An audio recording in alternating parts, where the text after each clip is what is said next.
नमस्कार विद्यार्थी मित्रांनो, लक्ष अकॅडमी मध्ये सगळ्यांचं स्वागत आहे. मी विवेक जमदाडे. आजचं जे आपलं लेक्चर आहे ते म्हणजे अर्थशास्त्र या विषयाचं परीक्षेमध्ये असणारं वेटेज काय आहे. आणि मूळतः जे आपण बघितलं तर अर्थशास्त्र या विषयावरती बऱ्याच जणांचा एक क्वेश्चन मार्क असतो की अभ्यास कसा करा. तर या विषयावरती आज आपण चर्चा करणार आहोत. तर अर्थशास्त्र या विषयाचं जर आपण परीक्षेतलं एकंदरीत राज्यसेवेची परीक्षा असेल अथवा कंबाईनची परीक्षा असेल, त्या परीक्षांमध्ये जर राज्यसेवेच्या किंवा कंबाईनच्या एक्झाम मध्ये जर अर्थशास्त्राचं वेटेज बघितलं तर हे वेटेज साधारणतः 15 प्रश्नही विचारले जातात दोन्ही एक्झामच्या बाबतीत. आता हेच जर राज्यसेवेचा विचार केला तर 15 प्रश्न म्हणजे 30 गुण येतात सरासरी. आणि जर संयुक्त पूर्व परीक्षा म्हणजे कंबाईनचा विचार केला तर त्याच्यामध्ये 15 प्रश्न 15 गुण. ठीक आहे. आता हे जर आपल्याला 15 प्रश्नांपैकी 30 गुण अर्थशास्त्रामध्ये मिळवायचे असतील तर सर्वात महत्वाचं की अर्थशास्त्र या विषयाचा अभ्यास कसा करायचा. तर लक्षात ठेवा, अर्थशास्त्र या विषयाच्या अभ्यासाचे 3 पिलर्स हे अत्यंत महत्वाचे. हे जर 3 पिलर, ज्याला आपण म्हणू 3 स्तंभ, जर तुम्ही फॉलो केले राईट, या व्ह्यूनं जर तुम्ही अर्थशास्त्राचा अभ्यास केला तर मी म्हणेल की अर्थशास्त्रामध्ये तुम्हाला पैकीच्या पैकी मार्क मिळवणं हे शक्य. आता 3 पिलर्स काय आहेत तर पहिली गोष्ट की डेफिनेशन्स, कन्सेप्ट, ज्या व्याख्या अर्थशास्त्रात येणार आहेत त्याला करंटची जोड देऊन त्या व्याख्या व्यवस्थित क्लिअर करणं. येते लक्षात? डेफिनेशन आणि कन्सेप्ट किंवा व्याख्या जे काय येणार आहेत त्याला करंटचा काय द्यायचा आहे, टच द्यायचा आहे. टच देऊन त्या व्याख्या आपल्याला व्यवस्थित समजून घ्यायच्या. म्हणजे थोडक्यात सांगायचं आहे तर अर्थशास्त्र हा विषय जो आहे तो फक्त वाचन करण्याचा नाहीये, तर अर्थशास्त्र हा जो विषय आहे तो कुठला विषय तर समजून घेण्याचा विषय. तर अर्थशास्त्र हा विषय समजून घ्यायला जास्तीत प्रेफरन्स द्या, प्राधान्य द्या, की जेणेकरून एमपीएससी कुठल्याही व्ह्यूने कुठल्याही अँगलने जरी तुम्हाला प्रश्न विचारले तर तुम्हाला ते सॉल्व्ह करता येईल. त्यामुळे पहिली महत्वाची गोष्ट की अर्थशास्त्र हा जो विषय आहे तो काय करा, समजून घ्या. सेकंड, अर्थशास्त्रामध्ये आपण सेकंड पिलर्स बघतोय तो म्हणजे सिक्वेन्स. आता सिक्वेन्स म्हणजे काय, बरेच ह्याच्यामध्ये असे टॉपिक्स आहेत, जसं उदाहरण द्यायचं झालं तर लोकसंख्या हा टॉपिक आहे. लोकसंख्येमध्ये एमपीएससी बऱ्याचदा हा प्रश्न विचारते की भारतामध्ये 2011च्या जनगणनेनुसार सर्वात जास्त लोकसंख्येची घनता असणाऱ्या राज्यांचा क्रम सांगा, चढता क्रम, उतरता क्रम, असे प्रश्न एमपीएससी विचारते. तर ते क्रम लक्षात ठेवण्यासाठी काही शॉर्ट ट्रिक्स आहेत, त्याचा वापर करायचा आहे. तिसरा अर्थशास्त्र या विषयाचा पिलर आहे तो म्हणजे नंबर्स, आकडेवारी. आता बऱ्याच जणांच्या मनात, विद्यार्थ्यांच्या मनात एक शंका असते की अर्थशास्त्र म्हणले की आकडेवारी येतेच येते आणि आकडेवारी नको ती आकडेवारी करत जातात आणि त्याच्यामुळे त्याच्यावरती प्रश्न येतात की ते हा क्वेश्चन मार्क आहे. त्याचं जर आपण अनालिसिस केलं तर तुम्हाला हे दिसून येईल की आकडेवारी फार तर विचारले तर 2 प्रश्न, फार तर 2 प्रश्न विचारले जातात. म्हणजे 15 प्रश्नांचं अनालिसिस केलं तर 10 प्रश्न हे कन्सेप्ट करंटची जोड देऊन विचारले जातात. 1-2 प्रश्न आहे ते सिक्वेन्सवर येतात आणि 1-2 प्रश्न आहे ते नंबर्सवर विचारले जातात. म्हणजे विद्यार्थी काय करतात की नंबर्सच्या मागे लागतात, कारण अर्थशास्त्र नंबर्स आहे आणि त्या व्ह्यूने अभ्यास करत बसतात. प्रश्न येणार आहेत किती, फक्त 1-2. म्हणजे इको हा विषय जर तुम्हाला व्यवस्थित हँडल करायचा असेल तर पहिलं प्रेफरन्स, पहिलं प्राधान्य हे डेफिनेशन किंवा कन्सेप्ट क्लिअर करायला जास्तीत जास्त, की जेणेकरून आपल्याला अर्थशास्त्रामध्ये चांगल्या प्रकारे गुण मिळवता येतात. आता तिन्ही डेफिनेशन, तिन्ही पिलर्स आहेत, त्याचा अभ्यास कसा करायचा ते आपण बघूयात. पहिला पॉइंट, पहिला पिलर आहे जी डेफिनेशन कन्सेप्ट आहे ती क्लिअर करायची. जसं मी म्हटलं की याला आपल्याला करंटचा टच द्यायचा आहे. ठीक आहे. आता नॉर्मली बघा, रुपयाचे अवमूल्यन ज्याला रुपीचं डिव्हॅल्युएशन म्हटलं जातं. आता ही डेफिनेशन काय सांगते की अर्थव्यवस्थेत आंतरराष्ट्रीय स्तरावर परकीय चलनाच्या तुलनेत रुपयाचे मूल्य कमी होते किंवा रुपया जो आहे तो स्वस्त होतो, यालाच रुपयाचं अवमूल्यन म्हटलं जातं. आता ही फक्त डेफिनेशन कन्सेप्ट आहे, ती वाचून मी एक्झामला गेलो. एक्झाम मध्ये प्रश्न पडला की आंतरराष्ट्रीय स्तरावर जे रुपयाचं अवमूल्यन घडून येतं या संदर्भात पुढील योग्य पर्यायांचा विचार करा. अर्थव्यवस्थेत रुपयाचा पुरवठा वाढतो. बी स्टेटमेंट आहे अर्थव्यवस्थेत रुपयाचा पुरवठा कमी होतो.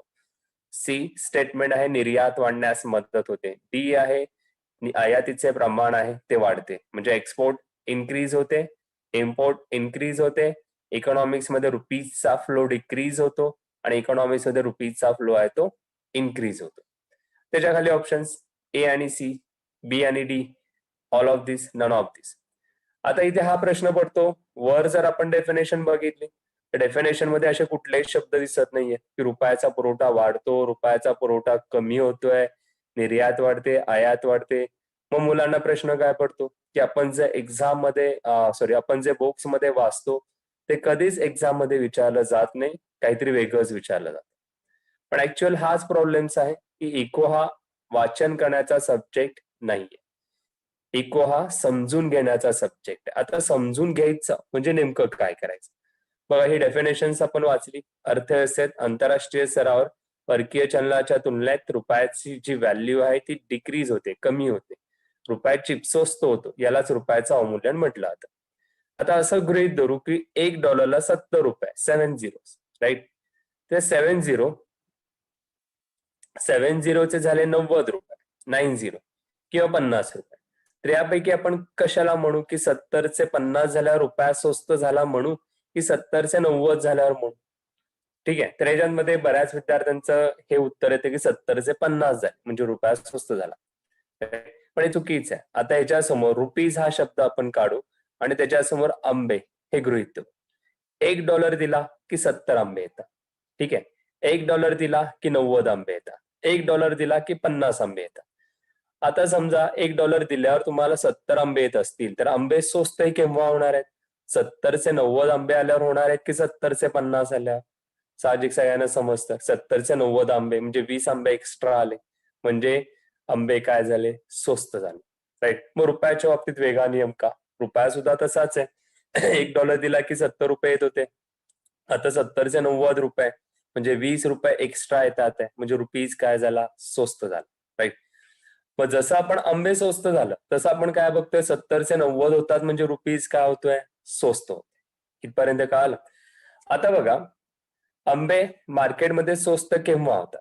जर मार्केटमध्ये जास्त आल्यामुळे स्वस्त होणार आहेत की मार्केटमध्ये कमी आल्यामुळे स्वस्त होणार आहे? सगळ्यांनाच माहितीये की आंबे ज्यावेळेस मार्केटमध्ये जास्त येतील त्यावेळेस आंबे काय होणार आहेत? स्वस्त होणार. रुपीज सुद्धा तसंच आहे की अर्थव्यवस्थेत ज्यावेळेस रुपयाचा पुरवठा वाढणार आहे त्यावेळेस रुपया काय होणार आहे? स्वस्त होणार आहे. म्हणजे याचं उत्तर आपल्याला काय अपेक्षित आहे? येते लक्षात की रुपया स्वस्त होतं, याचा अर्थ काय होतो की अर्थव्यवस्थेत रुपयाचा पुरवठा आहे तो काय होतो? वाढतो. म्हणजे फर्स्ट स्टेटमेंट आपल्याला इथे मिळालं, पहिलं उत्तर मिळालं.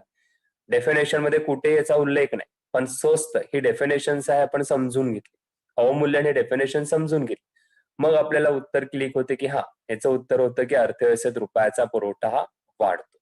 ठीक आहे, आता सेकंड आहे निर्यात वाढण्यास मदत होते, राईट? आणि आयातीचे प्रमाण आहे ते वाढते.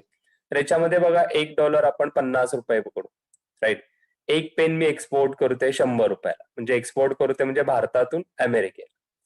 आता अमेरिकन मला ते 100 रुपयासाठी किती डॉलर्स देईल? तर $2 देईल. ठीक आहे, $2. आता रुपयाचं अवमूल्यन झालं, 50 चे 100 झाले. आता पेन मी एक्सपोर्ट केला 100 रुपये, तर अमेरिकन व्यक्ती मला किती डॉलर्स देईल? $1. म्हणजे ज्या अमेरिकन व्यक्तीला तो पेन $2 येत होता, आता किती डॉलर्सला येतोय? $1. म्हणजे तो पेन त्याला स्वस्त पडला की तो जास्तीत जास्त खरेदी करण्याचा प्रयत्न करेल आणि याचा परिणाम काय होणार आहे? निर्यात वाढणार आहे. म्हणजे उत्तर काय तर ए आणि सी, फर्स्ट स्टेटमेंट. येत्या लक्षात, अर्थव्यवस्थेत रुपयाचा पुरवठा वाढतो आणि निर्यात वाढण्यास मदत होते. आलं लक्षात? आता हे उत्तर मला कधी सॉल्व्ह करता येतं? जेव्हा मला ही डेफिनेशन्स काय होते? क्लिअर होते, समजते. येत्या लक्षात, जर डेफिनेशन समजली आणि कुठल्याही व्ह्यूने जर प्रश्न आला तर त्याच्यावरती मला उत्तर सॉल्व्ह करणं काय होतं? इझी होतं. पण मी फक्त वाचून जात असेल आणि प्रश्न आला तर नाही उत्तर सोडत आहे.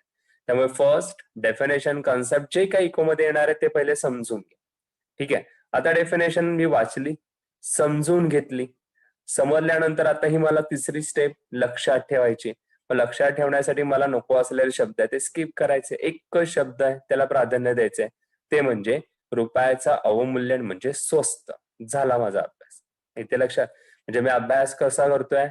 पहिले वाचतोय, मग सेकंड स्टेप आहे ते समजून घेतोय. मी फक्त वाचत नाहीये, तर सेकंड स्टेप मध्ये मी काय करतोय? समजून घेतोय. आता समजलं. तिसरी स्टेप काय की त्यातला एक महत्वाचा वर्ड्स आहे तो उचलायचा आणि माइंडमध्ये सेट करायचा, म्हणजे स्वस्त. रुपयाचं अवमूल्यन म्हणजे स्वस्त. आलं लक्षात? म्हणजे या पद्धतीने आपल्याला प्रत्येक डेफिनेशन, प्रत्येक कन्सेप्ट आहेत त्या समजून घ्यायच्या. आता सेकंड जो पिलर्स आहे तो सिक्वेन्सच्या बाबतीत जाऊयात.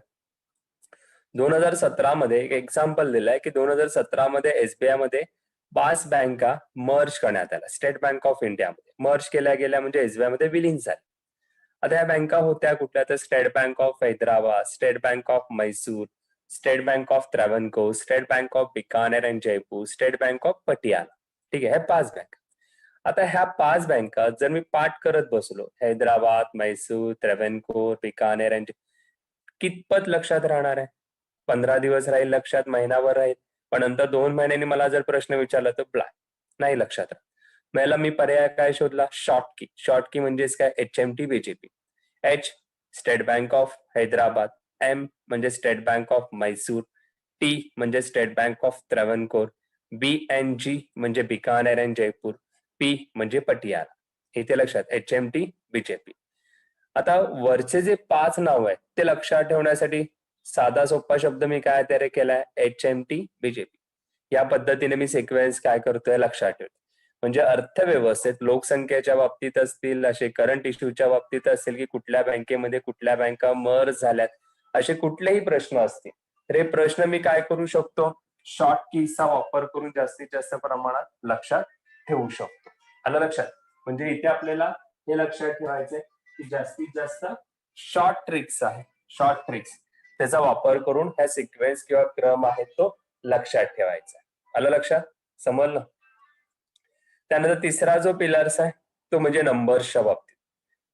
आता नंबर्स जसं मी म्हटलं की अर्थशास्त्र म्हणले की त्याच्यामध्ये नंबर्स येतात, राईट?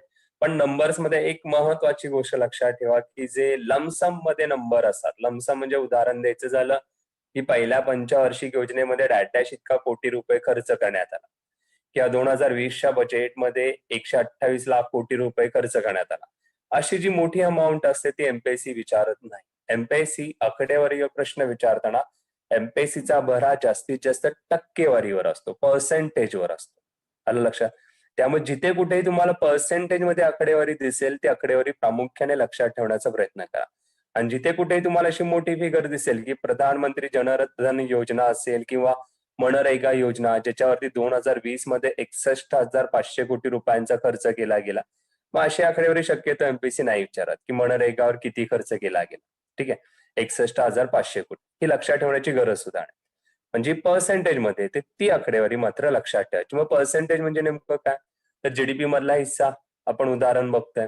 ऍग्रिकल्चर सेक्टरचा वाटा जीडीपी मध्ये 16.5%, इंडस्ट्रीयलचा वाटा आहे 29.6%, सर्व्हिस सेक्टरचा वाटा आहे 33.9%. राईट? आता ही पर्सेंटेज मध्ये आकडेवारी ही आपल्याला लक्षात ठेवायची. पण लक्षात ठेवण्यासाठी पुन्हा मी शॉर्ट की काय वापरले? 125.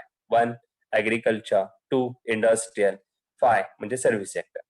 आता समजा कोणाला वाटत असेल की खूपच छोटी आहे, लहान आहे, नाही लक्षात राहणार, जम्बलिंग होणार, मग त्याला दुसरा पर्याय आहे की त्याचे स्टार्टिंगचे नंबर सिलेक्ट करा. 16, त्यानंतर 29, त्यानंतर 53, 16, 29, 53. म्हणजे 125 सुद्धा तुम्ही लक्षात ठेवू शकता किंवा 16, 29, 53 अशी फिगर सुद्धा लक्षात ठेवू शकता. लक्षात ठेवण्यासाठी जास्त पॉइंटला फोकस करायची गरज नाही.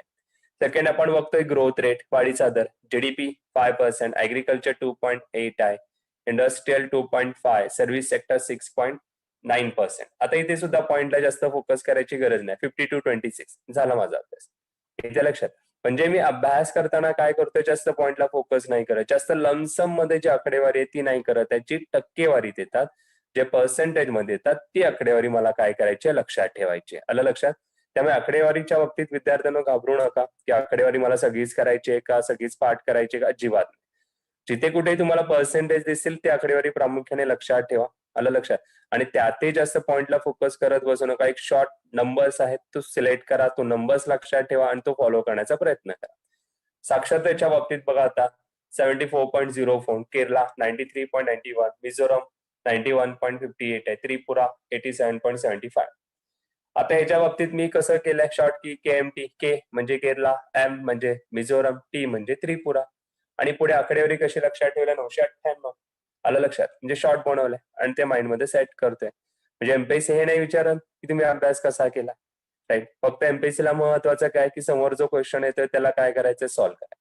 मग सॉल्व्ह करण्यासाठी आपल्याला एमपीएससीचा अभ्यास करताना जेवढा स्मार्ट अभ्यास करता येईल, तेवढा स्मार्ट अभ्यास करायचा. म्हणजे माइंडचा यूज करून आपल्याला अभ्यास करायचा आहे. आलं लक्षात? आता या इकोचे आपण अभ्यासाचे 3 पिलर्स आहेत, डेफिनेशन, कन्सेप्ट, क्रम आणि नंबर्स. हे आपल्याला व्यवस्थित फॉलो करायचे की जेणेकरून आपल्याला ह्याच्यामध्ये चांगला स्कोर मिळवणं काय होणार आहे, शक्य होणार.